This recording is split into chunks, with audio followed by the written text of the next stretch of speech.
Adil Catalino Bacuramin Kak Saruga Bahasa Ingat Kak Jubata. Perkenalkan, nama saya Lorencia Sinta, NIM 1910416928, kelas E daerah. Baik, di sini saya akan menjawab beberapa pertanyaan yaitu dari mata kuliah perilaku konsumen dari dosen Adi Mursalin SEMM. Baik, di sini saya langsung menjawab saja beberapa pertanyaan, yaitu yang pertama itu faktor apa saja yang ada dalam keputusan pembeli barang oleh konsumen. Di sini saya menjawab yang pertama itu akses yang mudah, tampilan toko dan produk, informasi, ketersediaan dan kualitas produk, harga yang mudah terjangkau, promosi yang menarik, komunikasi yang mudah dimengerti, review dari pembeli lainnya, pelayanan yang berkualitas serta waktu pengirimannya. Soal nomor 2, sebutkan langkah-langkah apa saja yang dilakukan konsumen dari keputusan membeli sehingga setelah keputusan membeli. Yang pertama itu pengenalan masalah, mencari informasi, tahap mengevakuasi, perilaku purna pembeli. Soal nomor 3, sebutkan faktor-faktor apa saja yang mempengaruhi keputusan konsumen yang melakukan transaksi secara online. Yang pertama itu keterbatasan konsumen dan akses. Yang kedua itu keinginan dan teknologi, keterbatasan produk dan harga, fleksibel, efisiensi, kemudahan, serta ekonomi dan sosial. Soal nomor 4, sebutkan faktor-faktor penghambat konsumen dalam transaksi secara online. Yang pertama itu metode pembayaran yang belum familiar. Yang kedua itu tingkat kepercayaan konsumen yang masih rendah.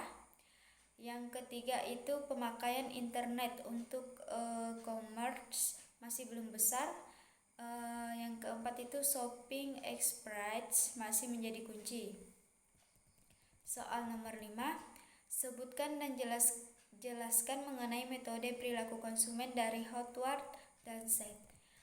Di sini saya menjawab itu 4 elemen pokok, yaitu yang pertama itu bahan atau input, itu sebagai dari model berupa dorongan dari sumber pemasaran termasuk seperti iklan atau lingkungan sosial yang termasuk yaitu kelas-kelas sosial. Yang kedua itu proses inter dalam model Hotwart dan Set itu terdapat dua bagian, yaitu yang pertama itu pengamatan dan belajar. Yang ketiga hasil atau output sebagai hasil dari model Hotwart dan Set adalah keputusan untuk membeli. Yang keempat itu pengaruh eksogen terhadap variabel-variabel eksogen yang ikut mempengaruhi perilaku pembeli meskipun pengaruhnya tidak terlalu besar. Soal nomor 6, sebutkan 5 faktor tingkah laku manusia. Yang pertama itu kebiasaan yang dilakukan oleh manusia tersebut. Yang kedua itu lingkungan di mana manusia tersebut hidup, pendidikan yang ditempuh, keyakinan yang dijadikan sebagai tolak ukur kebenaran dan kesalahan. Yang kelima itu tujuan hidup yang telah ditetapkan dalam hati. Soal nomor 7, sebutkan 4 sifat dasar yang harus dimiliki seorang penjual. Yang pertama itu pengetahuan akan diri sendiri. Yang kedua itu pengetahuan akan barang dan jasa yang akan dijual. Yang ketiga itu pengetahuan tentang langganan atau calon pembeli. Yang keempat itu kepribadian penjual. Soal nomor 8, sebutkan 5 peran dalam proses pengambilan keputusan pembeli. Yang pertama itu initiator, influencer, decider, buyer, dan user. Soal nomor 9, apa yang dimaksud dengan perilaku konsumen? Di sini saya mengartikan itu studi yang mempelajari tentang tindakan seorang terhadap sebuah produk, jasa, brand, atau perusahaan. Proses pengambilan keputusan untuk menghabiskan uang, waktu, serta tenaga seorang pelanggan juga menjadi bagian dari studi tersebut. Soal nomor 10, apa yang dimaksud dengan faktor kebudayaan sebagai hal yang mempengaruhi perilaku konsumen? Di sini saya menjawab budaya yang ada di masyarakat dapat memuaskan kebutuhan masyarakat. Budaya dalam suatu produk yang memberikan petunjuk dan pedoman dalam menyelesaikan masalah dengan menyediakan itu metode seperti coba dan buktikan. Dalam memuaskan kebutuhan fisiologis, personal, dan sosial, misalkan dengan adanya budaya memberi peraturan dan standar mengenai kapan waktu kita makan dan apa yang harus dimakan tiap hari seorang waktu makan. Begitu juga yang sama dengan akan dilakukan konsumen, misalnya mengonsumsi makanan olahan dan suatu obat. Soal nomor 11, sebutkan 4 faktor yang mempengaruhi konsumen.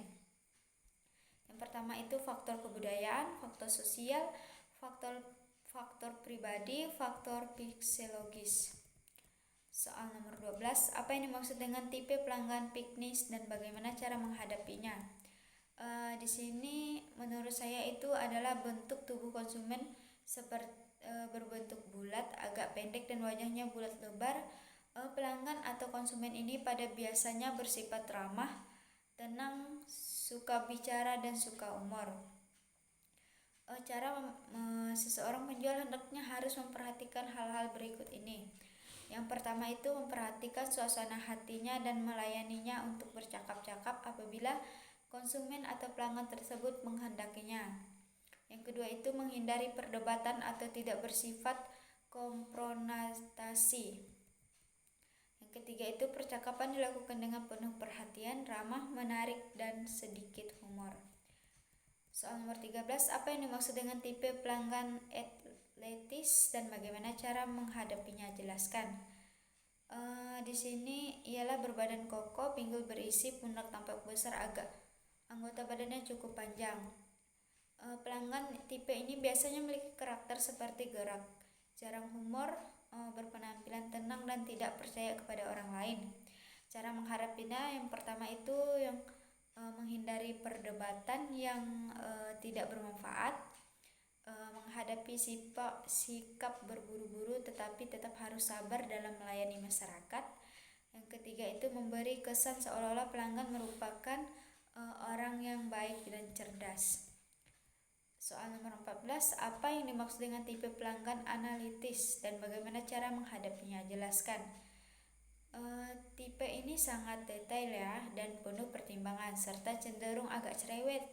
Dalam menghadapi tipe pembeli seperti ini butuh kesabaran yang mereka akan banyak bertanya untuk mengumpulkan data dan informasi yang lengkap sebagai sarana pengambilan keputusan. Dan akan bersikap teliti membandingkan dengan produk atau jasa yang lain. Hadapi tipe ini persiapan informasi berupa fakta, grafik, brosur, dan sebagainya. Soal nomor 15, sebutkan 3 ciri pelanggan lanjut usia dan bagaimana cara menghadapinya. Jelaskan. Yang pertama itu sangat sulit mempengaruhi bujuk rayu petugas. Yang kedua itu sudah mantap dalam pemilihan barang yang diinginkan. Yang ketiga itu seringkali menanya barang-barang yang sudah ketinggalan zaman. Cara menghadapinya yang pertama itu dengarkan nasihat yang baik dan cara langsung mencoba diskusi dengan zaman gemilang yang telah lampau. Yang kedua itu bila harus menasihatnya jangan berbuat seolah-olah nasihat tersebut datang dari orang yang lebih muda. Yang ketiga itu dapat meminta tolong kepada penjual yang agak lanjut usia sebab pelanggan biasanya akan lebih percaya. Sekian jawaban UAS Lorencia Sinta NIM 1910416928 kelas E daerah. Terima kasih.